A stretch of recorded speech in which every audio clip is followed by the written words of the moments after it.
In the gleaming boardroom of Zhang Consortium's Neo-Shanghai headquarters, a young heir was about to lose everything.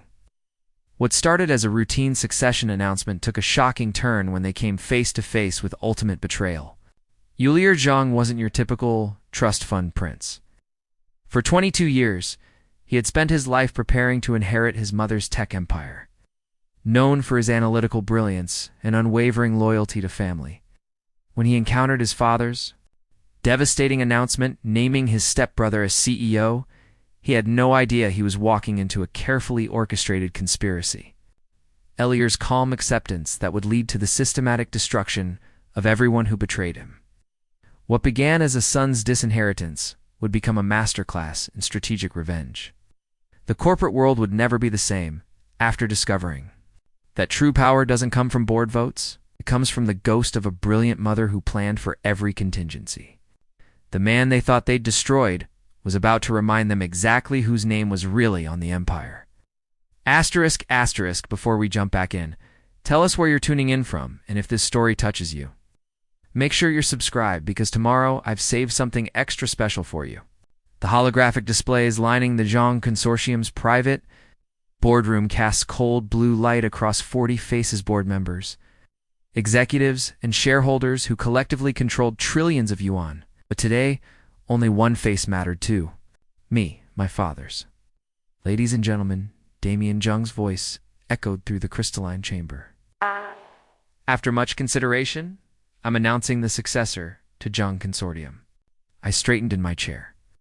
22 years of preparation had led to this moment.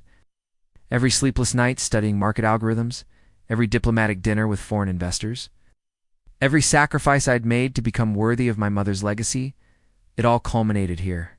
Renzo Ling will be our new chief executive officer. The words hit me like a thermal blast. Around the table, murmurs erupted. Some board members looked confused.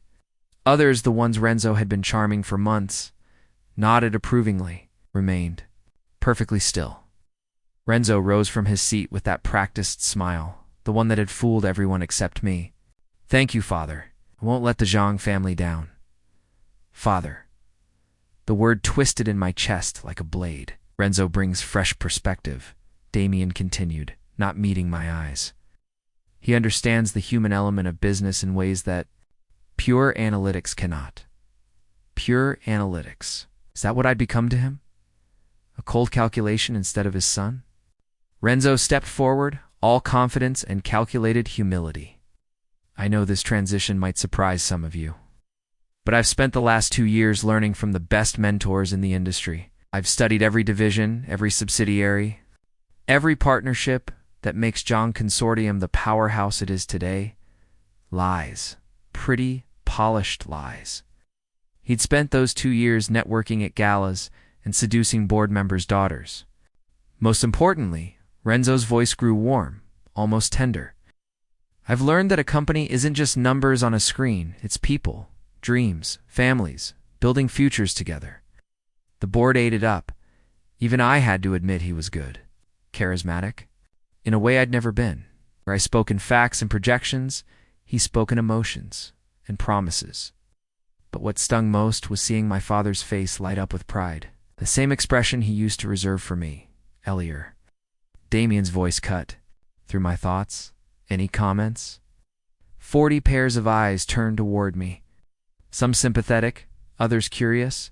A few looked hungry, waiting for me to break down publicly. I stood slowly, every movement deliberate and controlled.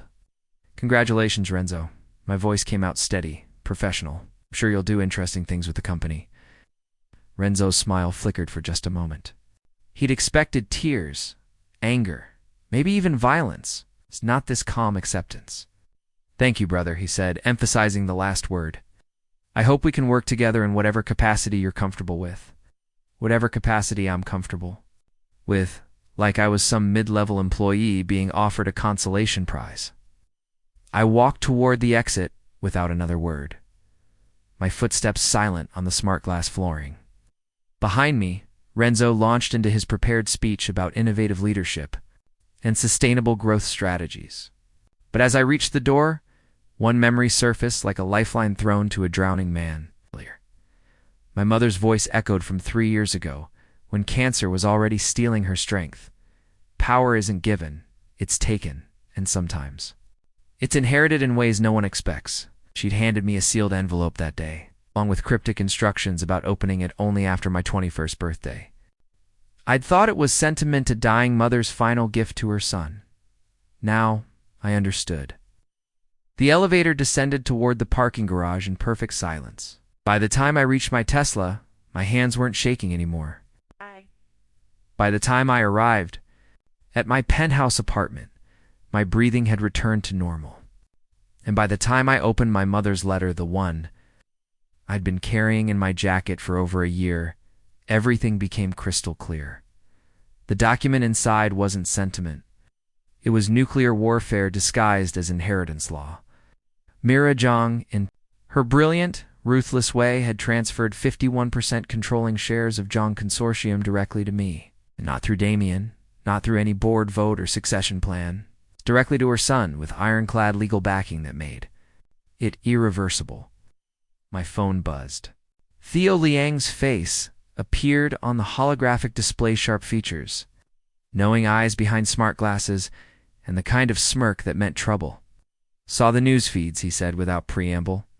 Your dear stepbrother is already trending on social media. Hashtag New Zhang era is everywhere.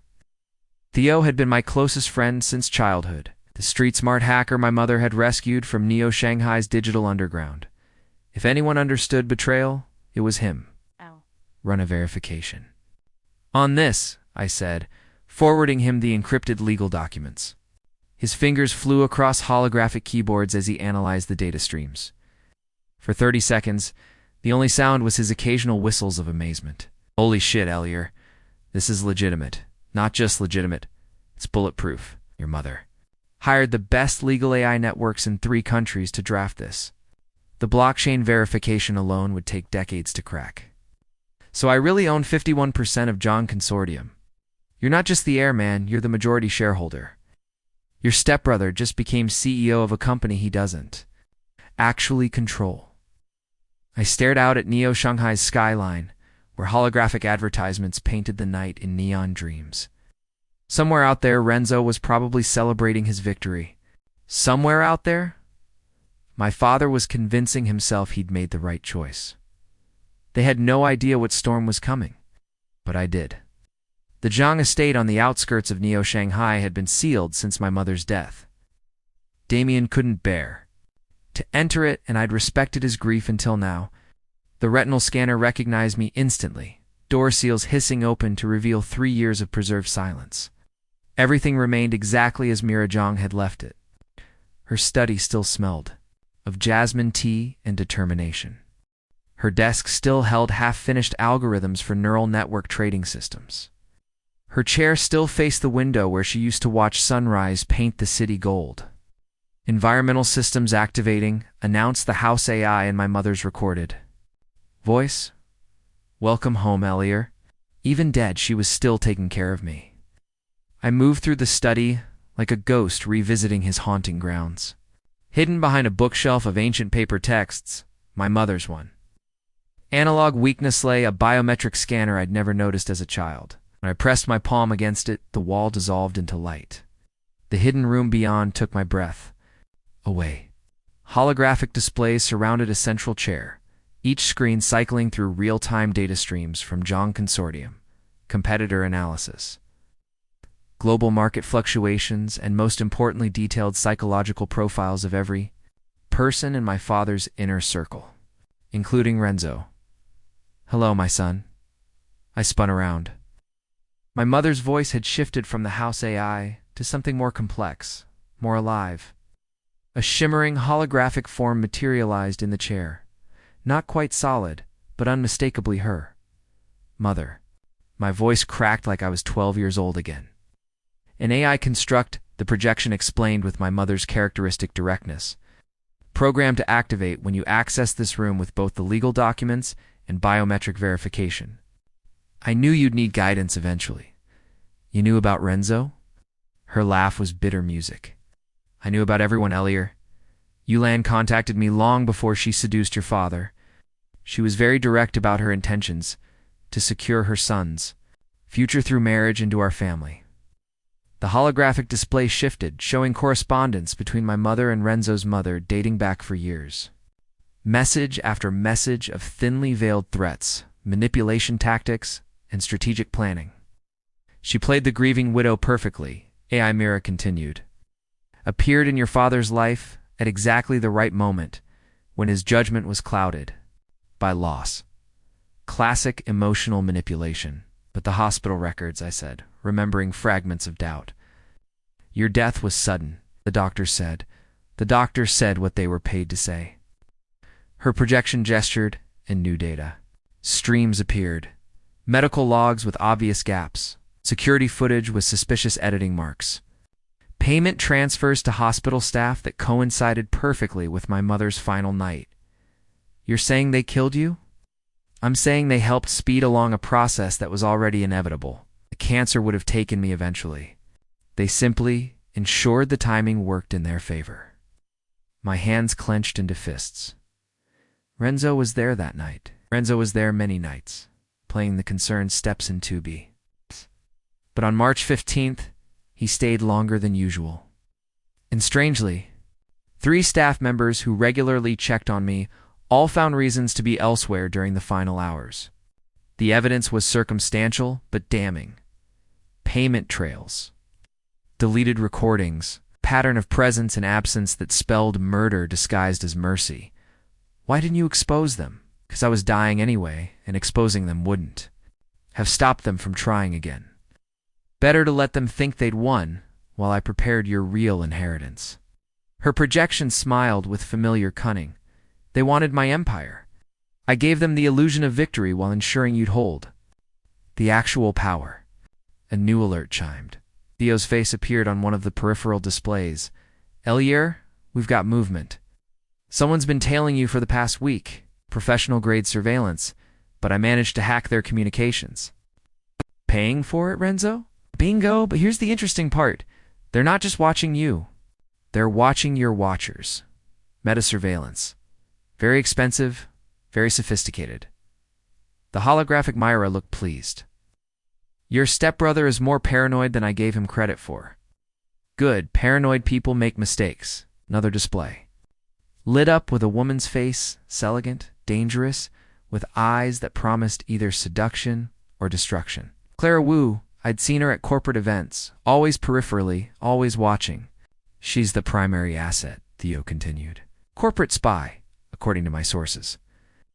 But something's off about her assignment parameters. Usually these contractors are given specific data extraction targets. Her orders are much more fluid, meaning she's supposed to get close to you, any way necessary. I studied Clara's file. Born in Hong Kong, educated in London, expert in social engineering and digital infiltration, no permanent address, no long-term relationships, no obvious vulnerabilities. Perfect for seducing a recently disinherited heir. Let her come, I said finally. The AI projection of my mother raised an eyebrow. Dangerous. She's very good at what she does. So was Renzo. So was Yulan. But they all made the same mistake. They underestimated what you taught me. I stood up, feeling purpose crystallize in my chest. They think I'm broken, defeated, a trust fund brat who just lost his inheritance. And what are you really? Myra Zhang's son. And it's time they remembered what that means. The displays around me shifted, showing real-time feeds from Zhang Consortium. Renzo holding court in what used to be my office. Damien looking lost and older than his years. Board members already forming factions around the new power structure. There's something else. Theo's voice interrupted my planning. The new CEO position comes with ceremonial responsibilities, including announcing his engagement to Lydia Chen at tomorrow night's gala. Lydia, my former fiancée. The woman I'd planned to marry before this family coup destroyed everything. For the first time since entering this room, I felt something crack in my chest. Not quite rage, not quite grief. Something colder and more dangerous. Let me guess, I said quietly. They've been planning this announcement for weeks. Try months. The engagement ring was purchased in January, 3 weeks before your father's little succession surprise. Even that had been choreographed. My humiliation, my loss. My isolation all planned in advance while Lydia smiled at family dinners and let me believe she loved me. Elior. My mother's projection said gently, "What are you thinking?" "I'm thinking," I replied, "that tomorrow night's gala is going to be very interesting. And Clara." I looked at the spy's photograph, again beautiful, dangerous, probably already positioning herself to accidentally bump into me at some cafe or art gallery. Let her come. I'm curious to see exactly how good Renzo thinks she is. The holographic Myra smiled with approval. Your father always said you were too soft for this business, too emotional, trusting. He was right, I admitted. But that was before I learned that the people I trusted most were playing a completely different game, and now I was going to show them all exactly what Mira Zhang's son was capable of when the gloves finally came off. The Zhang Dynasty Gala had always been Neo-Shanghai's most exclusive event, 700 of the world's most powerful people gathering to witness the future of global finance. Tonight, it served as Renzo's coronation. I watched the live stream. From my new headquarters, a repurposed industrial complex in the Yangtze district that had once housed my mother's experimental AI development labs. The building looked abandoned from the outside, broken windows, rusted fire escapes, graffiti-covered walls. Perfect camouflage for what I was building inside. Your dear stepbrother certainly knows how to throw a party, Theo observed, his fingers dancing across multiple holographic displays. Current expense estimate is 12 million yuan for one night. On the main screen, Renzo moved through the crowd like a born aristocrat. Handmade Italian suit, confident smile, perfect posture. Every gesture calculated to project power and approachability in equal measure. And there's your father, Theo added, highlighting Damien in the crowd. My father looked smaller somehow, lost, like he was attending someone else's event in someone else's life. When reporters asked him about the succession, his answers came out rehearsed and hollow. He knows he made a mistake, Theo said quietly. Too late for regrets. But even as I said it, I felt something twist in my chest. 3 months ago, Damien. Zhang had been my hero. The brilliant CEO who'd built an empire from the ashes of his own father's failures. Now he was just broken. The camera panned to Yu Lan, resplendent in midnight blue silk, working the crowd with predatory grace. She moved from group to group, cementing alliances, making promises, ensuring her son's future, with every calculated laugh and strategic touch on influential arms. Impressive, I admitted grudgingly. She's been planning this for years. And speaking of planning, Theo highlighted another figure in the crowd. Guess who just arrived? Lydia Chen emerged from a quantum drive. Limousine-like something from a fairy tale. Her dress shifted colors with each step-deep emerald fading to ocean blue, then back again. Smart fabric technology that cost more than most people earned in a year. She was breathtaking. She was also holding Renzo's arm. When do they make the engagement announcement? I asked, proud that my voice remained steady.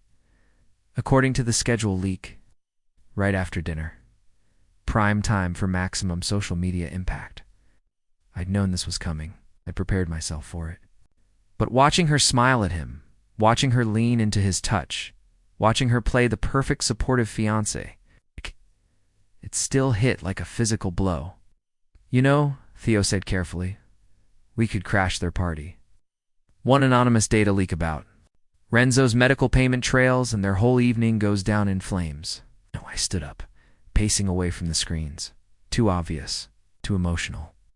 When I move against them, it won't be some petty revenge plot. Then what? I gestured around our makeshift command center. In the past month, we'd installed quantum computers, secure communication networks, and AI analysis systems that made Zhang Consortium's tech look primitive. Everything powered by shell companies I'd been quietly establishing since my 21st birthday. We're going to build something better. Better how? Zhang Consortium controls traditional market stocks, bonds, real estate, manufacturing. But the future isn't in those anymore. It's in data, or predictive algorithms. and quantum encrypted blockchain systems that make current financial networks look like toy building blocks. I called up our development projects on the main display. Over 30 small tech companies, all secretly connected, all working on pieces of a larger puzzle. While Renzo's been playing heir apparent, I've been acquiring the building blocks of the next generation economy: quantum computing, firms, neural network developers, blockchain security specialists, clean energy innovators, creating your own empire, creating the empire that makes his irrelevant. Theo whistled softly as he scrolled through our holdings. Jesus, Elior. Some of these companies are Zhang Consortium suppliers. You're building a trap. My mother taught me that the best way to defeat an enemy is to make yourself indispensable to them. Then, when you're ready, you pull the rug out from underneath. On screen, the gala continued. Renzo had taken the stage for his first official speech as CEO designate. His words were pretty, inspiring, completely empty of substance. Ladies and gentlemen, the Zhang dynasty has always been about more than profit. We're about building bridges between cultures, creating opportunities for the next generation, ensuring that prosperity lifts all boats. He's actually quoting your mother's old speeches, Theo observed with disgust. Of course he is. He's a parasite wearing her legacy like a costume. The camera found Damien in the crowd, and for a moment our eyes seemed to meet across the digital divide. My father looked directly at the camera with an expression I couldn't quite read. Asterisk, asterisk, asterisk. Regret? Longing? Or just the empty stare of a man who'd traded his soul for temporary happiness? Sir, one of our junior technicians approached nervously. We've got an anomaly in the building's security system. Someone's bypassing the outer perimeter defenses. How many? Just one? Female, approaching from the east fire escape? Her movement patterns suggest professional training. I smiled. Right on schedule. Let her come up, but track every step she takes. I want to know exactly how good she really is. Should we intercept? No. Let's see what Clara Wu wants to tell me. Theo raised an eyebrow. You know who it is? Renzo's pet spy? She's been positioning herself to accidentally meet me for weeks. Art galleries, coffee shops, the gym I use downtown. Always just close enough to seem coincidental, never quite close enough to make contact. And you're going to let her walk into our secured facility. I'm going to let her think she's breaking into our secured facility. There's a difference. On the main screen, Renzo's speech reached its crescendo. Tonight, we don't just celebrate the past, we embrace the future. And that future includes welcoming someone very special into our family. He gestured to Lydia, who stepped forward with perfect poise and a smile that could have powered half the city. Lydia Chen has agreed to be my wife. The crowd erupted in applause. Cameras flashed like lightning. Social media feeds exploded with congratulations and speculation about merger implications between the Chen and Zhang dynasties. Preparing and narrating this story took us a lot of time, so if you are enjoying it, subscribe to our channel. It means a lot to us. Now, back to the story. I watched Lydia's face as she kissed my replacement. Watched her accept the ring that should have been mine. Watched her play the role of devoted lover with award-worthy conviction. Motion sensors show your visitor has reached the 3rd floor, the technician reported. Good.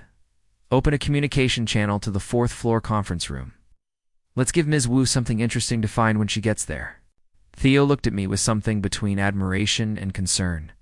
You're really going to try to flip Renzo's spy? I'm going to give her the chance to choose which side of history she wants to be on. I straightened my jacket and headed for the elevator. Because in about 6 months, when I'm done building this empire, there's only going to be one side left standing. Behind me, the gala continued. Renzo and Lydia danced to classical music while Neo-Shanghai's elite celebrated the dawn of a new era. What they didn't know was that their new era was about to collide with something much bigger than their petty dynasty games. Something that would make tonight's party look like a child's tea party in comparison.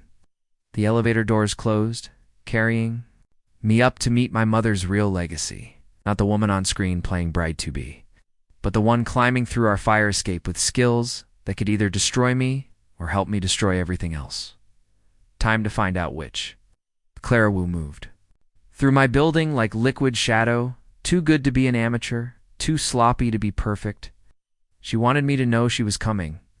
I watched her progress on thermal imaging as she bypassed 3 security checkpoints that were designed to look impenetrable but actually funneled intruders exactly where I wanted them. By the time she reached the 4th floor conference room, I was already waiting. Impressive, I said, without turning around. Most people would have triggered at least 2 alarms by now. She froze in the doorway, a silhouette framed by emergency lighting, all dangerous curves and coiled tension. In person, Clara was even more striking than her surveillance photos suggested. Sharp cheekbones, intelligent eyes, and the kind of predatory grace that spoke of serious training. Elior Zhang. Her voice carried a slight British accent, cultured but not quite natural. I was hoping we could talk, were you? Or were you hoping to install surveillance devices while pretending? To seduce the heartbroken heir? Her smile was razor-sharp. Why not both? I had to admire her directness. Most corporate spies would have maintained the innocent act longer. Renzo's paying you well, I assume? Renzo's paying me adequately? She stepped into the room with fluid confidence. But he's also an idiot who thinks charm can substitute for competence. And yet you work for him. I worked for him, moved closer, and I caught a hint of her perfume, something expensive and dangerous. Past tense. As of 3 hours ago, I officially resigned from his employment. Conscience. Finally catch up with you? Profit motive finally caught up with me. She pulled out a quantum-encrypted data pad and placed it on the conference table. Everything's on there. Communications between Renzo and his mother. Financial records showing systematic embezzlement from Zhang Consortium accounts. Video footage of your former fiancé mocking you in private. That last one hit like a knife between the ribs, but I kept my expression neutral. And what exactly do you want in return for this intelligence? Employment, protection, and a chance to be on the winning side for once. Now what makes you think? I'm the winning side. Her laugh was genuinely amused. Because I've spent 2 months studying you, Elior Zhang. You're not some spoiled rich boy having a tantrum. You're Mira Zhang's son, and she didn't raise weaklings. I picked up the datapad, scanning through files that confirmed my worst suspicions. Renzo had been systematically draining subsidiary accounts to fund his lifestyle. Yulan had been blackmailing board members with compromising AI-generated content. And Lydia. Lydia had recorded a private conversation with Renzo, where she called me emotionally stunted and pathetically easy to manipulate. You watched me read that. I observed, not looking up from the screen. Asterisk, asterisk. I wanted to see how you'd react. Renzo would have thrown the device across the room and started screaming about revenge. You're calculating how to use the information strategically. And what does that tell you about me? That you're exactly the kind of man I want to work for. The footage of Lydia continued playing on the datapad, her voice crystal clear through quantum audio. Elior actually believes I love him. It's almost sweet how naive he is. But Renzo's the future now, and I go where the power is. Set the device down carefully. How do I know this isn't fabricated? AI-generated content is sophisticated enough to fool most authentication systems, because I know you'll verify every byte of data with your own systems. And because she hesitated for the first time since entering, because I was there. When she said it, Renzo had me recording everything for potential blackmail material. He recorded the woman I loved mocking our relationship. I recorded the woman who never loved you revealing her true nature. There's a difference. Something in her tone made me look up. Clara's confident mask had slipped slightly, revealing something unexpectedly vulnerable underneath. You sound like you speak from experience. I've been Clara Wu for 6 years. Before that, I was Zhang Meilin, orphan daughter of a Guangzhou factory worker. I've spent my entire adult life pretending to be whatever wealthy men wanted me to be. Her voice turned bitter. So yes, I recognize performance when I see it. And what makes you think working for me would be different? Because you're not asking me to be anyone other than who I am. You're not trying to charm me or seduce me or convince me you're my savior. You're treating me like a professional. I studied her face, looking for tells, for signs of deception. All I saw was exhaustion wrapped in expensive clothing. Renzo doesn't know you're here? Renzo thinks I'm installing surveillance equipment in your private apartment. He gave me a 3-hour window to get close to you. And instead, you're offering to switch sides. I'm offering to stop playing sides altogether. Your stepbrother's going to destroy Zhang Consortium within 18 months. The embezzlement alone will trigger regulatory investigations that will dismantle everything your mother built. She was right, and we both knew it. Renzo's financial mismanagement was already showing up in quarterly reports. It was only a matter of time before someone started asking uncomfortable questions.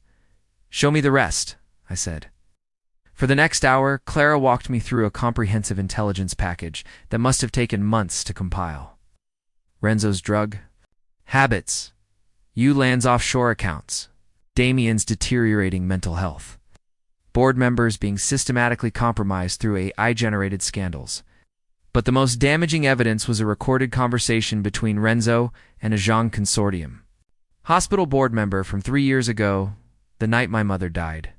"Is she comfortable?" Renzo's voice, younger, but unmistakably his. "The morphine will keep her peaceful, though if the dosage were accidentally doubled." Accidents happen in hospitals, especially with terminal patients. Indeed. The family would be grateful for a peaceful passing. I played the recording 3 times before speaking. "You've been sitting on evidence of murder for 2 months. I've been sitting on evidence that could get me killed for 2 months. Renzo doesn't know. Avatai copied it from his mother's personal files during a routine intelligence gathering operation. Why show me now? Because watching you get disinherited made me realize something. Renzo isn't just stealing your inheritance, he's destroying your mother's legacy. Everything. She built everything she stood for.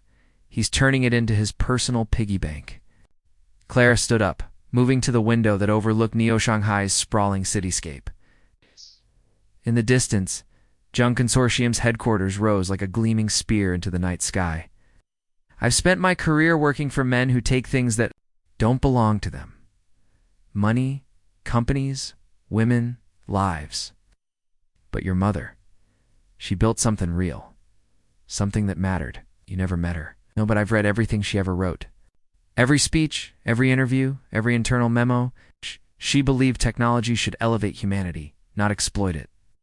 She believed in merit over connections, innovation over tradition, truth over convenience."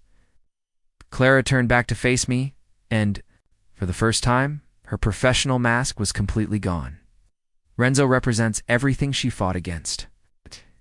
And if you let him win, if you let him turn Zhang Consortium into just another corrupt dynasty, then she died for nothing. Stretched between us like a bridge neither of us was quite ready to cross. "What are you really asking me, Clara?" "I'm asking you to let me help you save your mother's legacy. And in return," she smiled. And this time, it was real, unguarded, almost shy. "In return, maybe you can help me remember who I used to be before I became someone else's weapon." I looked at the datapad full of evidence that could destroy my enemies. Then I looked at the woman who'd risked everything to bring it to me. "Welcome to the team," I said finally. "But understand, this isn't going to be some gentle corporate takeover. When I'm done with Renzo and his mother, there won't be enough left of them to fill a recycling bin." Clara's smile turned predatory again. "Promise?" 2 weeks after Clara's defection, Zhang Consortium's quarterly board meeting became a battlefield disguised as bureaucracy. I watched the proceedings through Clara's hidden cameras. Installed during her final loyalty mission for Renzo, she'd positioned herself perfectly the concerned. Double agent feeding information to both sides while actually serving only one. "Gentlemen, ladies," Renzo addressed the board with his usual charismatic confidence. "Our third quarter projections show unprecedented growth across all sectors." The numbers on his presentation looked impressive until you knew what to look for. Clara had taught me to read between the lines of corporate doublespeak. Asterisk. "Revenue is up 23%, Renzo continued, largely due to strategic restructuring of our subsidiary partnerships. What he didn't mention was that the strategic restructuring involves selling off profitable divisions to Shell, companies controlled by his mother at below-market prices, then buying them back at inflated rates. Legal on paper, devastating in practice. Phase 1, I murmured to Theo, as we monitored from our underground command center. Initiating now, he replied. fingers dancing across quantum keyboards. The first crack appeared during Renzo's infrastructure presentation. Board member Harrison Kim raised his hand with obvious confusion. "I'm sorry, but these supply chain efficiency numbers don't match the reports from our logistics division. According to my data, we've actually lost 3 major shipping contracts this quarter." Renzo's smile flickered for just a moment. "There may be some discrepancy in the preliminary reports." "There's no discrepancy," interrupted board member Lin Wei, scrolling through her own device. "I'm looking at communications from our shipping partners. Zhang Consortium breached contract. Terms on the Yangtze River freight monopoly. We lost exclusive rights to the entire eastern corridor." The murmurs around the table grew louder. Renzo glanced toward his mother, who maintained perfect composure despite the building crisis. "I assure you, any contractual issues are temporary. Setbacks, 20 billion yuan in lost annual revenue, is not a temporary setback," Kim shot back. "It's a catastrophic failure of management." I smiled in the darkness of our command center. The leaked documents were working exactly as intended. It's not fabricated evidence that would be too risky. Instead, we'd simply ensured that the board members received information they should have had access to all along, but which Renzo had been systematically hiding. Phase 2, I told Theo. The second wave hit during the financial review. Chief Financial Officer David Parks stood up with obvious agitation. "I've been conducting routine audits of our subsidiary accounts. I've discovered significant irregularities in fund transfers." Yulan finally spoke, her voice silk-wrapped steel. "What kind of irregularities?" "The kind that suggests systematic embezzlement. Over the past 18 months, approximately 200 million yuan has been transferred to offshore accounts registered to companies that don't appear to exist." The room erupted. Board members shouted questions. Renzo's face had gone pale. Beneath his practiced tan, Yulan's composure cracked just enough to reveal the calculating predator underneath. "These are clearly false allegations," Renzo declared, standing up with forced authority. "Someone is attempting to sabotage this company with fabricated financial records." "The records aren't fabricated," Park replied coldly. "They're signed by you and countersigned by your mother as secondary authorization." Through Clara's hidden cameras, I watched my stepbrother realize that his empire was collapsing in real time. The charming smile vanished, replaced by something desperate and ugly. "This is obviously a coordinated attack," Yulan interjected smoothly. "Someone with access to our internal systems has manipulated these documents to create the appearance of impropriety." "Phase 3, I whispered. This time, Clara delivered the killing blow herself. She stood up from her position near the back of the room, ostensibly there as Renzo's security consultant hand placed a quantum-encrypted drive on the conference table. "Actually," she said in her crisp British accent, "the documents are completely authentic. As is the video evidence of both Mr. Ling and Ms. Yu discussing their embezzlement strategies." The silence that followed was deafening. "Ms. Wu," Renzo said carefully, "I think there's been some misunderstanding." "The only misunderstanding," Clara replied, "was assuming I'd remain loyal to employers who were systematically looting the company that hired me." She activated the quantum drive, and the room's holographic displays lit up with recorded conversations. Renzo and his mother planning fund transfers. Renzo bribing hospital staff. Yulan discussing which board members could be influenced through blackmail. The final recording was the one that sealed their fate. Renzo and Yulan celebrating my disinheritance while planning to sell off Zhang Consortium's most valuable assets within 6 months. "This is fabricated," Renzo shouted, but his voice cracked. "Like an adolescence. AI-generated content designed to frame us." "The quantum encryption includes blockchain verification," Clara responded calmly. "Every conversation is authenticated with biometric voice patterns and environmental audio markers. It would take decades to fabricate this level of evidence." Board member after board member stood up, their faces ranging from outrage to disgust. The vote of no confidence was unanimous. By the time security escorted Renzo and Yulan from the building, Zhang Consortium's stock price had dropped 30%.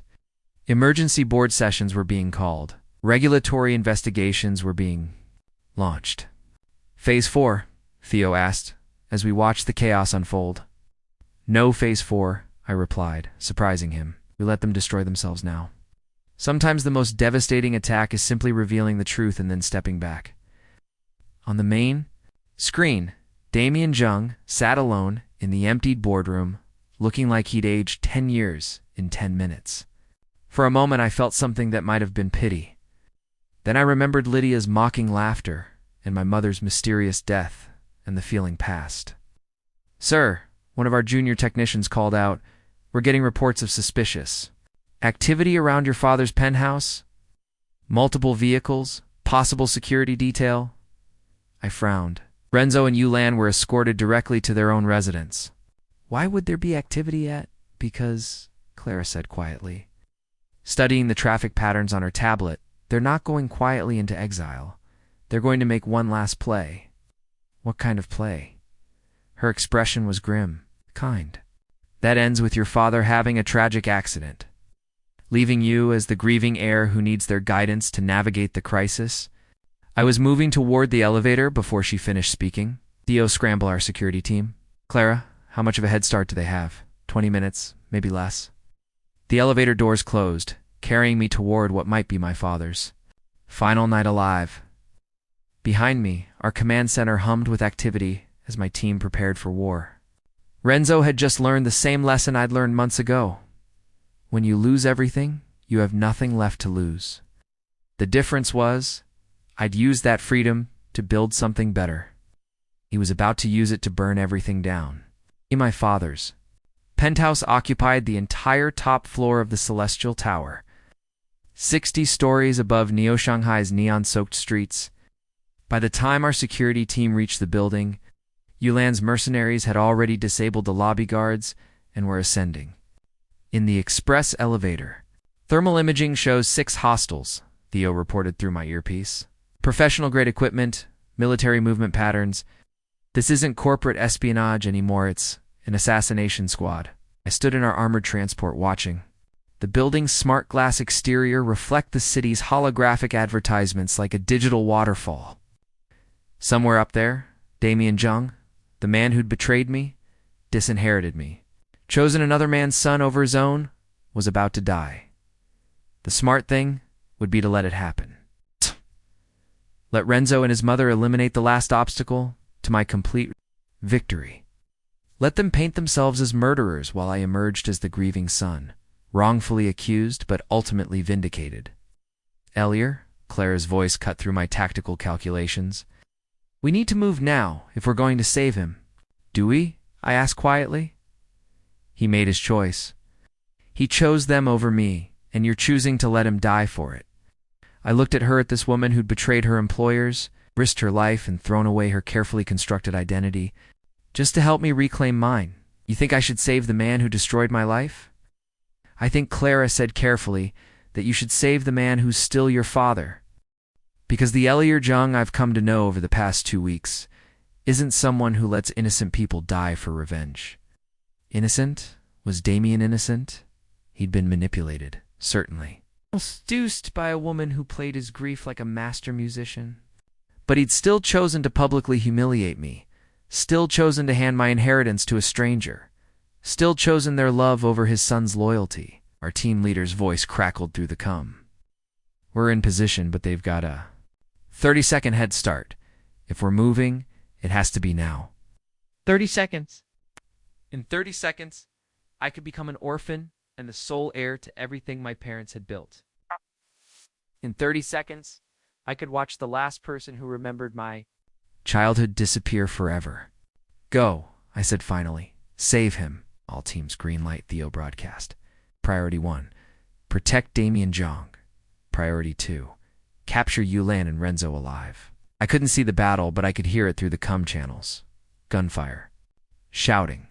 The distinctive whine of stun weapons designed for non-lethal takedowns. "Hostile down," our team leader reported. 2 more moving toward the master bedroom. Damien's location, barricaded in his study, still alive, but they're trying to burn through the reinforced door. More gunfire. Scream male, agonized. "One of ours or one of theirs?" Team leader report. "Yeah, we lost Johnson, but we've got visual on the primary targets." Renzo's trying to access the study's manual override, while his mother provides cover fire. I closed my eyes, imagining my father crouched behind his antique desk, listening to mercenaries try to murder him for money that wasn't even theirs to claim. Movement on the balcony, someone reported. Looks like they've got an extraction. Plan, of course they did. Yulan was too smart to attempt murder without an escape route. All teams converge on the master bedroom. Don't let them reach the balcony. But even as I gave the order, I knew we were too late. Yulan hadn't survived. 20 years in corporate espionage by leaving things to chance. The explosion, when it came, was small but precisely placed. Just enough to blow out the study's reinforced door without bringing down the entire floor. "They're in," our team leader reported grimly, moving to intercept. What followed was the longest 30 seconds of my life. Radio chatter. Weapons. Fire. The sound of breaking glass. Then silence. Team leader, report. Target secured. Elior Zhang is alive, but injured. Renzo and Yulan are in custody. I let out a breath I hadn't realized I was holding. How badly is he hurt? Looks like they roughed him up, but nothing life-threatening. More scared than damaged. 30 minutes later, I stood in my father's study, looking at the man who'd shaped my entire life and then tried to erase me from it. Damien sat in. His leather chair, a bandage across his forehead and his hands shaking slightly from shock. When he looked up at me, his eyes held something I'd never seen before. Genuine fear. "Not of death of me, Elior," he said quietly. You saved me. My security team saved you. I just decided not to stop them." He flinched at the coldness in my voice. "I know you have every right to hate me, do I? 'Cause I'm not sure what my rights are anymore. You've stripped me of most of them pretty efficiently. I was wrong." The words came out broken, desperate. "About Renzo, about Yulan, about you. I was grieving your mother, and I let them manipulate that grief into betraying my own son, your only son," I corrected. "Renzo was never family. He was just a parasite wearing a smile. I know that now. But knowing it doesn't undo what I did to you." I studied his face, aged beyond his years, marked by regret and the slow recognition of how completely he'd been played. "They were going to kill you?" I said finally. "I know. After everything I've lost, after every humiliation you put me through, I still sent my people to save your life. I know." His voice was barely a whisper. "Why do you think I did that?" Looked up at me with something that might have been hope. Because despite everything, I'm still your father." "No," I said quietly. "I did it because my mother would have wanted me to. And because the man I'm becoming refuses to let innocent people die, even when they've wronged me." The hope in his eyes flickered and died. I continued. "I'm not welcoming you back into my life, but I'm also not letting you be murdered for the crime of being gullible. Elior Zhang Consortium is mine now. The board will confirm it within hours. You can stay on as chairman emeritus if you want a figurehead position with no real power. Or you can retire quietly and live off the pension mother set up for you. And us? Father and son?" I looked at this broken man who'd once been my hero and felt nothing but emptiness where love used to live. "There is no us anymore. You made sure of that when you chose them over me." I turned to leave, but his voice stopped me at the door. "Your mother would be proud of you. My mother would be alive if you hadn't been so eager to replace her." The silence that followed was heavier than any argument we'd ever had. By the time I reached the elevator, news feeds were already reporting the attempted assassination. Renzo and Yulan in custody. Zhang Consortium in crisis. The mysterious return of the disinherited heir who'd somehow orchestrated both the board revolt and the rescue of his own father. "How does it feel?" Clara asked, as we descended toward street level. "How does what feel? Winning?" I considered the question as Neo-Shanghai's lights blurred past the elevator's smart glass walls. Renzo was finished. Oh, Yulan was finished. I had my company back, my inheritance secured, my enemies destroyed. So why did victory taste like ashes in my mouth? "It feels," I said finally, "like the first step of a much longer journey." Clara smiled. "Good thing you don't have to walk it alone anymore." Outside, the city hummed with digital life and endless possibility. Tomorrow, I would begin rebuilding Zhang Consortium into something worthy of my mother's vision. Tonight, I just wanted to go home and figure out who Elior Zhang was supposed to be, now that he'd gotten everything he'd fought for. The Zhang Consortium emergency board meeting was called for 9 a.m. sharp, but I arrived 30 minutes early. Not out of nervousness, I'd learned to control that particular weakness months ago. I came early because I wanted to watch their faces as the reality of their situation slowly dawned. The boardroom had been my mother's design. Floor 2 ceiling smart glass overlooking Neo-Shanghai's financial district. Quantum encrypted holographic displays, and a conference table carved from a single piece of Siberian diamond wood. Everything spoke of power, permanence, and unshakable authority. Today, it would witness the systematic destruction of everything Renzo had built on lies. Board members filed in with the grim expressions of people attending a funeral. In a way, they were. The Zhang Consortium they'd known for the past 6 months was about to die, replaced by something far more dangerous. Damien entered last, moving carefully due to his injuries from the assassination attempt. He'd aged a decade in 3 days. His face gaunt and hollow-eyed. When our eyes met across the table, he looked away immediately. "Ladies and gentlemen," I said, standing as the last member took their seat, "thank you for attending on such short notice. I'm sure you're all wondering why the board's newest non-voting observer has called an emergency session." Harrison Kim shifted uncomfortably. "Mr. Zhang, with respect, you don't have the authority to—" "Actually," I interrupted, placing a quantum encrypted data crystal on the table, "I have all the authority I need." The crystal projected my mother's holographic form into the center of the room, not the AI construct from her hidden lab, but an official legal recording made 3 years before her death. If this recording is being played, Myra's voice filled the room with its familiar authority. It means my son Elior has reached his 22nd birthday and chosen to exercise his inheritance rights under the Zhang Dynasty Trust. Murmurs rippled around the table. Several board members leaned forward, studying the hologram with intense concentration. The trust, established upon Elior's birth, grants him 51% controlling interest in all Zhang Consortium holdings, subsidiaries, and assets.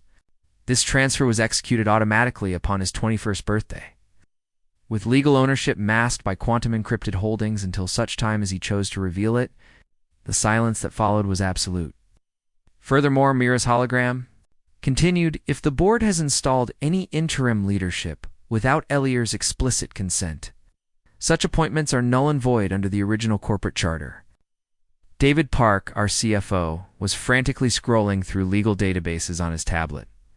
This can't be legitimate. "The succession planning we approved last year was meaningless theater," I said calmly. "My father had no legal authority to disinherit me because he never legally owned what he thought he was giving away."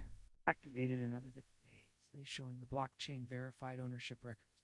Every share, every asset, every subsidiary all legally mine for over a year. Renzo Ling's appointment as CEO was invalid from the moment it was announced. Every decision he made, every contract he signed, every authorization he gave, all of it was done without legal standing. Board member Lin Wei looked pale. But the quarterly reports, the financial restructuring, were acts of corporate fraud committed by someone with no authority to access Zhang Consortium accounts. I gestured, and Clara entered the room, carrying additional evidence files. Which brings us to the criminal charges. The temperature in the room seemed to drop 10 degrees. Over the past 6 months, Renzo Ling and Yulan systematically embezzled 200 million yuan through shell company transactions. They bribed medical staff to ensure my mother's death occurred on their preferred timeline. They attempted to murder my father when their schemes began unraveling. Each accusation was accompanied by holographic evidence, financial records, recorded conversations, security footage. The board members watched in stunned silence as the full scope of the conspiracy unfolded. "All evidence has been turned over to federal prosecutors," I continued. "Both suspects are currently in maximum security detention awaiting trial." Harrison Kim found his voice first. "Elior, Mr. Zhang, this is unprecedented. The legal implications alone are my concern, not yours. The board's only decision today is whether to formally recognize my legal ownership or force Me to dissolve Zhang Consortium entirely and rebuild it under a new corporate structure. That got their attention. Dissolving Zhang Consortium would wipe out billions in pension funds, stock options, and partnership agreements. None of them could afford that kind of financial devastation. What about your father? Linwei asked. Carefully. Chairman Zhang has been the face of this company for 20 years. I looked at Damien, who was staring at his hands with the expression of a man watching his own execution. My father will retain the honorary position of Chairman Emeritus with full benefits but no operational authority. He'll make public appearances, attend charity functions, and serve as a cultural liaison for our international partnerships. And if he refuses, he won't refuse. Will you, Father? Damien looked up at me with eyes that held no fight left in them. No, son, I won't refuse. The formal vote was unanimous, not because they wanted to support me, but because they had no choice. By 10:30 a.m., I was officially the chairman and CEO of Zhang Consortium. By noon, the story had hit every major news feed in Asia. The mysterious return of the disinherited heir. The dramatic exposure of corporate fraud. Yes. The arrest of the charismatic pretender who'd fooled everyone. How does it feel? Clara asked, as we stood in my new office, the same one Renzo had been occupying. Just days before? Like the beginning of something, I said, watching financial analysts on the news feed scramble to understand what my leadership would mean for global markets. Something good? Something true? I turned away from the windows, away from the city that would now dance to rhythms I set. My mother built this company on principles: innovation over tradition, merit over connections, truth over convenience. Renzo turned it into just another corrupt dynasty. And what will you turn it into? I smiled, feeling purpose crystallize in my chest like a quantum structure finding its final form. Something worthy of her memory, something that ensures what happened to me never happens to anyone else. My personal assistant's voice chimed through the intercom. Sir, you have a visitor. She says her name is Lydia Chen, and she needs to speak with you urgently. Clara raised an eyebrow. Your ex-fiancée? Bold of her to show up here? Send her up, I told the assistant. Then, to Clara. This should be interesting. Through the smart glass walls, I could see Lydia approaching in the elevator. She looked different, smaller, somehow less perfectly composed. The woman who'd once commanded every room she entered now moved with the uncertain steps of someone who'd lost her place in the world. Whatever she wants, Clara said quietly, remember that she chose them over you when she thought they were winning. I remember everything, I replied. That's what makes this so much easier. The elevator doors opened. Lydia Chen stepped into my new domain, no longer the confident heiress who'd mocked me in private, but a woman who'd finally realized she'd bet on the wrong horse. Hello, Lydia, I said calmly. Come to congratulate. Me on my victory? Lydia Chen stood in my office doorway like a ghost visiting the scene of her own death. Gone was the confident woman who'd announced her engagement to Renzo at that glittering gala. In her place stood someone who looked genuinely afraid. Elior, she said quietly, thank you for seeing me. I didn't think I had a choice. You did? Say it was urgent. She stepped into the office, her designer heels clicking against the smart marble flooring. Clara remained seated in the corner, her presence a subtle reminder that this conversation was being recorded. I wanted to apologize, Lydia began, then stopped, clearly struggling with words that had never come easily to her. For everything. For the engagement, for the things I said in private, for believing Renzo's lies about you. Which lies were those? I asked, settling into my father's old chair. The ones where he convinced you I was emotionally stunted? Or the ones where he convinced you I'd never amount to anything without Daddy's help? She flinched. You heard? The recordings, I heard everything. Your laughter when you called me pathetically easy to manipulate, your discussion about how to manage my expectations during the transition, your relief at finally being free of the burden of our engagement. Elior, you were being honest, I interrupted. For the first time in our relationship, you were saying what you actually thought instead of what you thought I. Wanted to hear Lydia's composure cracked slightly? I didn't mean those things. I was trying to fit in with Renzo's crowd, was trying to seem sophisticated and cynical. You were trying to secure your position with the winning side. I understand the calculation, Lydia. What I don't understand is why you're here now. She moved closer to my desk, and I caught a hint of her familiar perfume, jasmine, and ambition. The scent that had once made me believe in love, because I realized I made a terrible mistake. Renzo was never the man I thought he was. He was charming, yes, but underneath that charm was something cruel and empty.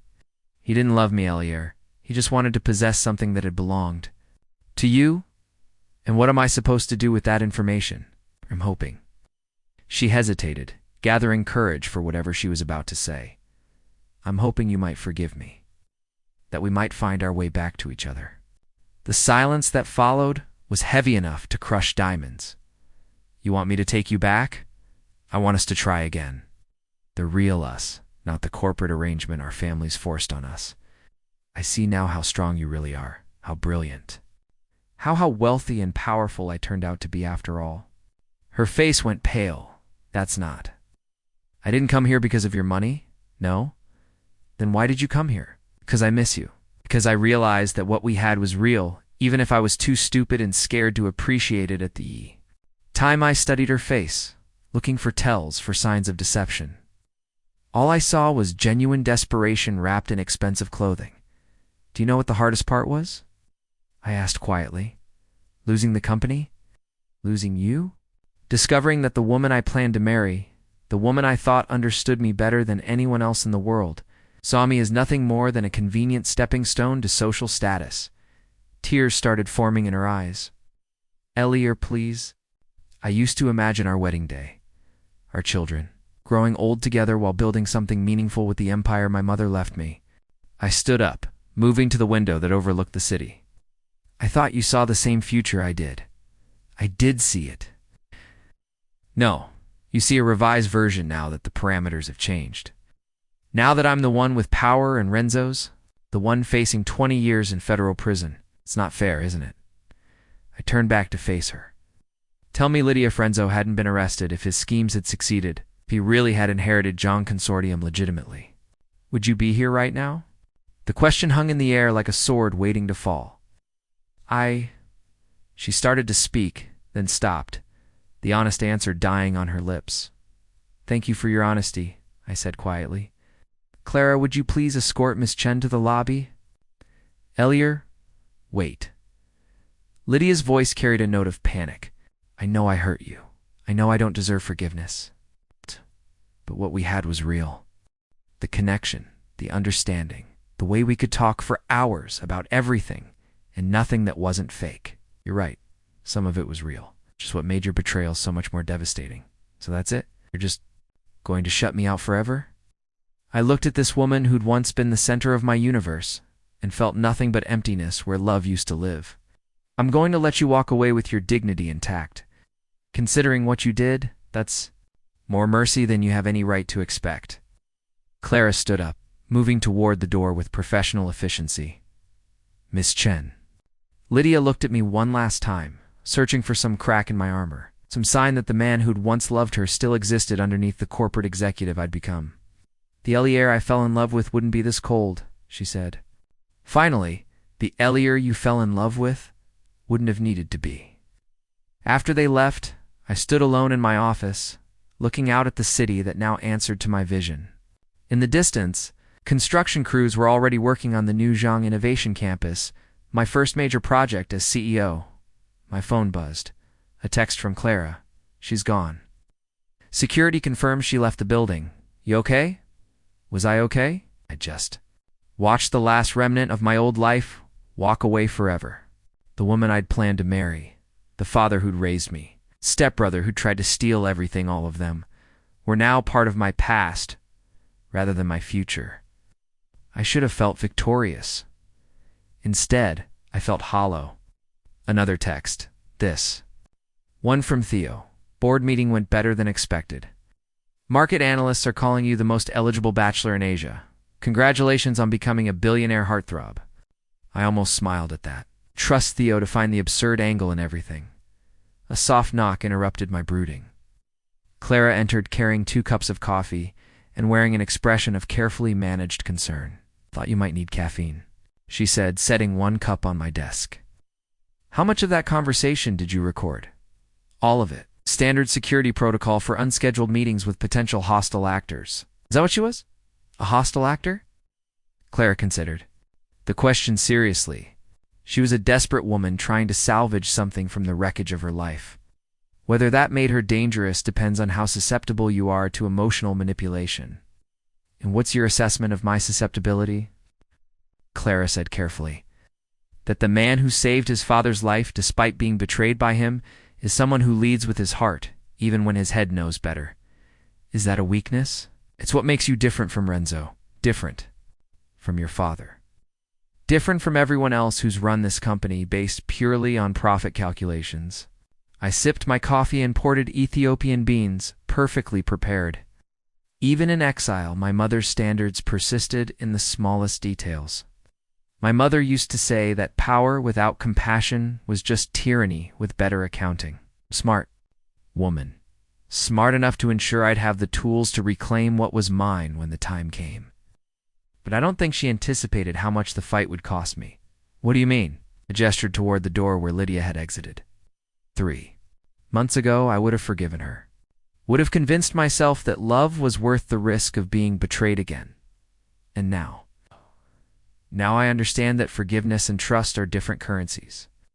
I can forgive her for being human, for making mistakes, for choosing what seemed like the safer path.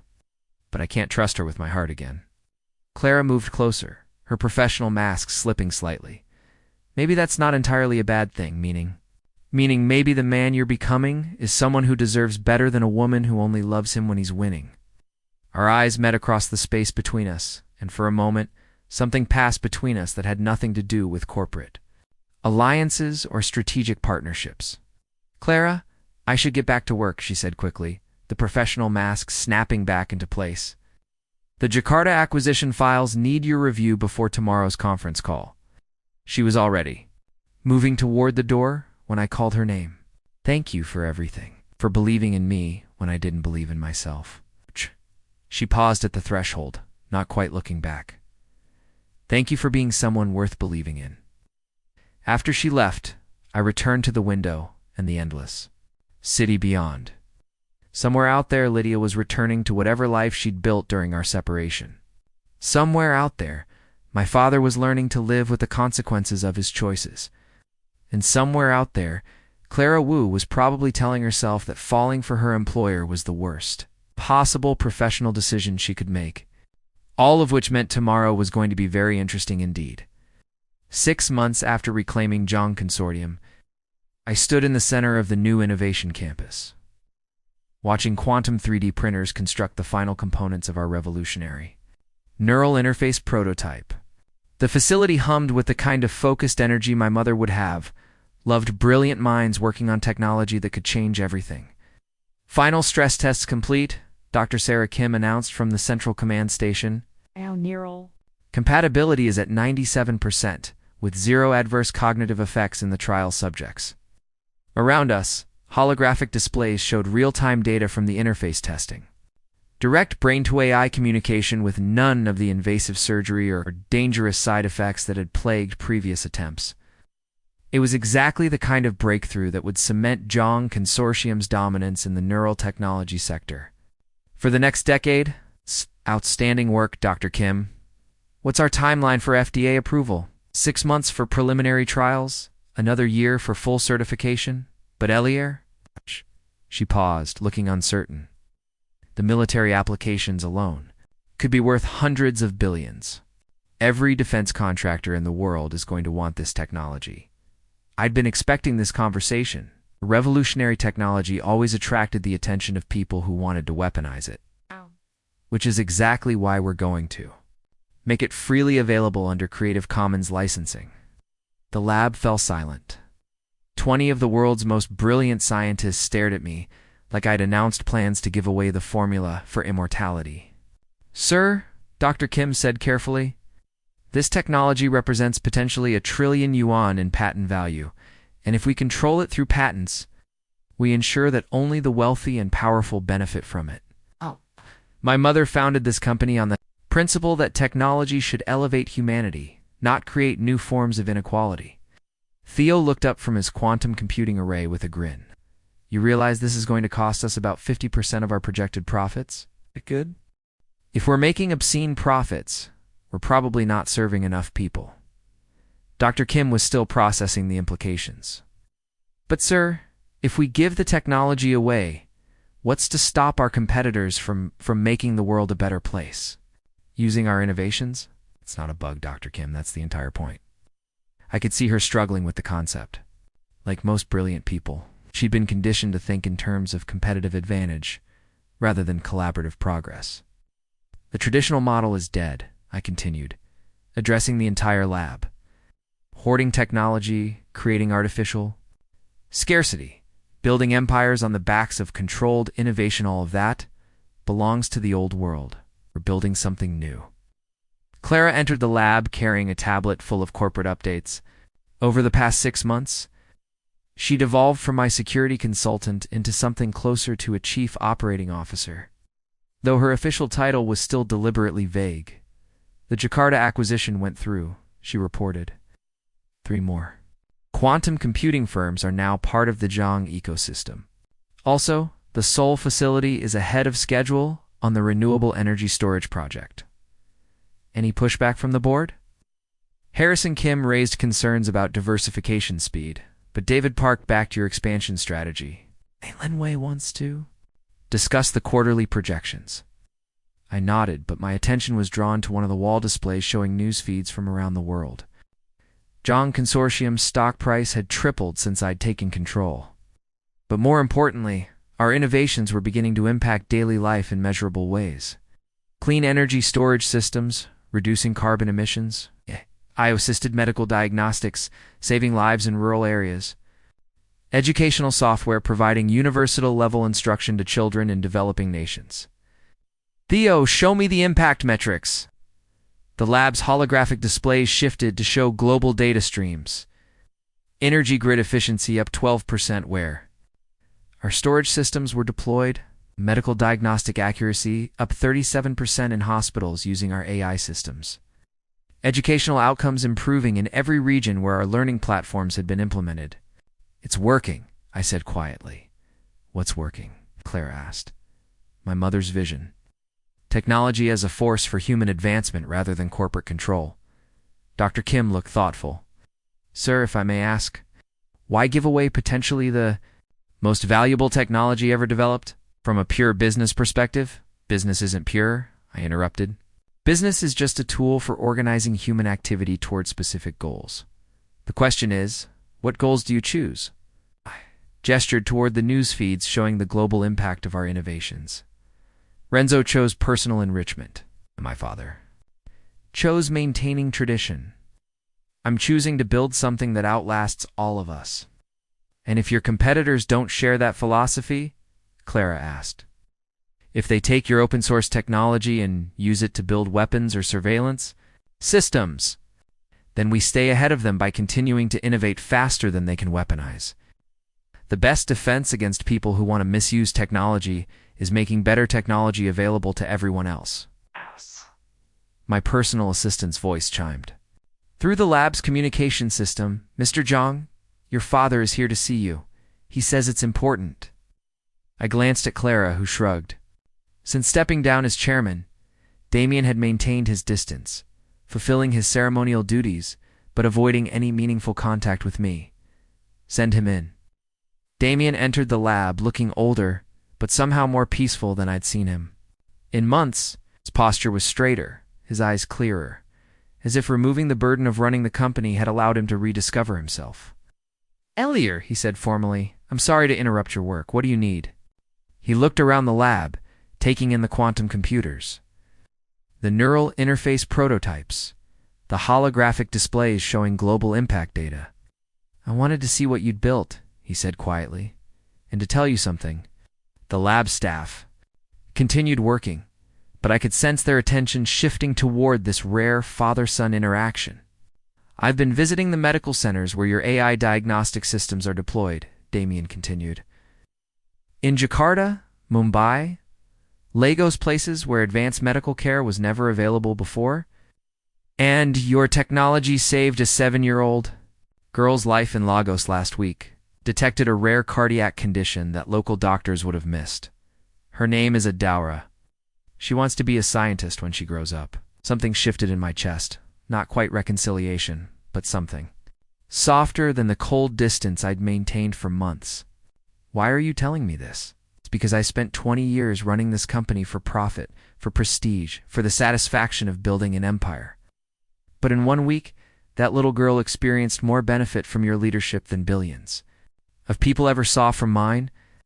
He moved closer, his voice dropping to something more personal. Your mother would be proud of you. Not just for reclaiming what was taken, but for understanding what it was really for. Dad, I know I don't have the right to call you son anymore. I know I destroyed that relationship through my own weakness and poor judgment. I want you to know that watching you become the man you are, it's the one thing I've done right in the past year. The lab had gone completely quiet. Even Theo had stopped pretending to work on his quantum array. You're still my father, I said finally. You always will be. But the relationship we had before, that's gone. We'll have to build something new, if we're going to build anything at all. I understand, and I'm grateful for the opportunity. He turned to leave, then paused at the lab's entrance. For what it's worth, Elior, I think you're going to change the world. After he left, the lab slowly returned to its normal rhythm of focused innovation. But something had shifted, not just in my relationship with my father, but in my understanding of what I was really building. That was unexpected, Clara observed quietly. People change. Sometimes they even change for the better. And sometimes, she said with a smile that was becoming increasingly familiar, they become exactly who they were meant to be all along. I looked around the lab at the technology that would reshape human consciousness, at the data showing lives being saved and improved, at the brilliant people working toward a future none of us could fully imagine. Tomorrow, we would announce the neural interface breakthrough to the world. Next week, we would release the technology under open source licensing. Next month, we would begin construction on innovation campuses in 12 more cities. But today, for the first time since this whole nightmare began, I felt like I was finally building something worthy of the name, Zhang, something my mother would have been proud to call her legacy. 1 year after reclaiming my inheritance, I stood on the roof garden of the Zhang Innovation Campus, watching Neo-Shanghai's skyline pulse with holographic advertisements for technologies that hadn't existed when this nightmare began.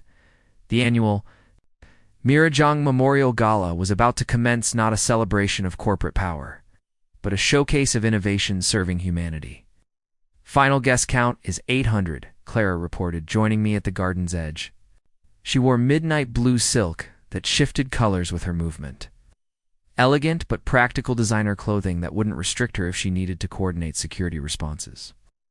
Representatives from 43 countries, including the delegation from the African Union, who specifically requested to meet the team behind the water purification systems. I nodded, adjusting my cufflinks. The past year had transformed more than just Zhang Consortium. It had transformed me. The angry, betrayed young man who'd plotted revenge in underground laboratories was gone, replaced by someone who understood that true power lay in building rather than destroying. Any word from the federal prosecutors about Renzo's trial? 25 years, no possibility of parole for 15. Yulan got 30 years for conspiracy to commit murder. Their assets have been seized to compensate the victims of their embezzlement schemes. Justice. It's not the emotional satisfaction I'd once craved, but the systematic accountability that would prevent others from suffering what I'd endured. And the surprise guest? Clara's expression grew carefully neutral. Lydia Chen arrived 20 minutes ago. She's currently in the atrium, speaking with Dr. Kim about the neural interface project. I felt a flicker of something not quite longing, not quite regret, curiosity perhaps, about the woman who'd once been the center of my universe. She's been following our innovations in the medical field, Clara continued. Her foundation has been funding implementation of our diagnostic AI in Southeast Asian hospitals. Apparently, she's saved enough lives to qualify for sainthood in 3 different religions. People change, I I said quietly. Some people change. Others just find better ways to pursue the same goals. We descended to the gala through the campus's central atrium, a soaring space, filled with interactive displays showing the global impact of our innovations. Children in rural schools using our educational AI, doctors in remote clinics diagnosing rare diseases with our medical systems, engineers in developing nations building sustainable infrastructure with our open-source technologies. The gathering was unlike any corporate event I'd ever attended. Scientists mingled with humanitarians. Tech innovators shared ideas with social workers. The conversation focused not on profit margins, but on problems solved and lives improved. Elior, familiar voice made me turn. Lydia approached with the confident stride I remembered, but something in her eyes was different, humbler, more grounded. She wore simple black silk, expensive but understated, and carried herself with the poise of someone who'd found purpose beyond social positioning. Lydia, thank you for coming. Thank you for inviting me. Oh, I suspect Clara had something to do with that. I glanced at my coup, who was suddenly very interested in her tablet. Clara believes in second chances. What do you believe in? I considered the question while watching the crowd around us, brilliant people working together toward common goals, united by shared vision rather than corporate hierarchy. I believe in the possibility of redemption, not through forgiveness, but through choosing to become someone better than who you were. That's what I've been trying to do, she said quietly. The foundation work, the medical funding, it started as penance, but it's become something more. Something that feels like the person I was meant to be before I got lost in other people's expectations. I'm glad you found your way. We found our way, she corrected. You showed me what real leadership looked like, what using power responsibly could accomplish. Across the atrium, I spotted my father speaking with a group of young engineers. Over the past year, Damien had thrown himself into mentoring the next generation of innovators. His ceremonial role had evolved into something meaningful, the wise, elders sharing hard-won experience with those just beginning their journeys.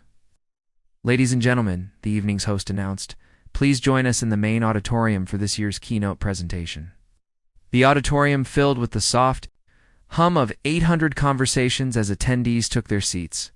On stage, a holographic display showed a photograph of my mother, not the formal corporate portrait that usually represented her, but a candid shot of her laughing with a young child during one of her hospital visits. Elior Zhang believed that technology should serve humanity, not the other way around, I began, my voice carrying clearly through the quantum-enhanced acoustics. She believed that innovation without compassion was just clever selfishness, that progress without purpose was just expensive noise. The audience listened with the focused attention of people who understood they were witnessing history being made. 1 year ago, Zhang Consortium returned to those founding principles. Tonight I want to show you what we've accomplished together. The holographic displays came alive with data streams showing global impact metrics, clean water systems, providing safe drinking water to 50 million people, educational platforms reaching children in 130 countries, medical diagnostic systems detecting diseases in patients who would never have had access to advanced healthcare. But the most important innovation isn't technological, I continued. It's the understanding that true wealth isn't measured in stock prices or market dominance. It's measured in problems solved and lives improved. As the presentation concluded, I found myself looking out at faces that reflected hope rather than greed, curiosity rather than calculation. The future belongs to those who build it together, I said finally. Welcome to that future. The applause was warm, sustained, and somehow different from the polite corporate appreciation I'd grown accustomed to. This felt like recognition of something larger than individual achievement. Later, as the gala wound down, I found myself on the roof garden again, time with Clara beside me and the city spreading out like a circuit board of endless possibility. Theo left early, she reported. Something about a breakthrough in quantum encryption that couldn't wait until morning. Dr. Kim is already planning next year's neural interface expansion. And your father asked me to tell you he's proud of what you've built. And what about you? What do you think I've built? Clara was quiet for a long moment, studying the skyline where holographic advertisements now featured our innovations. Alongside commercial products, "I think," she said finally, "you've built exactly what your mother would have wanted. A legacy that outlasts any individual ambition." "We built it," I corrected. "None of this would have been possible without you." She turned to face me, and in her eyes I saw something that had nothing to do with professional loyalty or strategic partnership. "Elior Zhang," she said softly, "would you like to dance?" The roof garden had no music, but as we moved together, under Neo-Shanghai's electric sky, I realized we didn't need any. We had built something together that was more valuable than revenge, more lasting than wealth, more meaningful than the petty dynasties that had come before. We had built hope. And for the first time since my mother's death, the future felt like something worth building toward rather than something to survive. The city hummed around us, alive with possibility, and I finally understood what Mira Zhang had really left me. Not just a company or a fortune or a legacy to protect. Oh, she had left me the tools to become the man I was meant to be. The man I finally was. Up next, you've got 2 more standout stories right on your screen. If this one hit the mark, you won't want to pass these up. Just click and check them out. And don't forget to subscribe and turn on the notification bell so you don't miss any upload from us.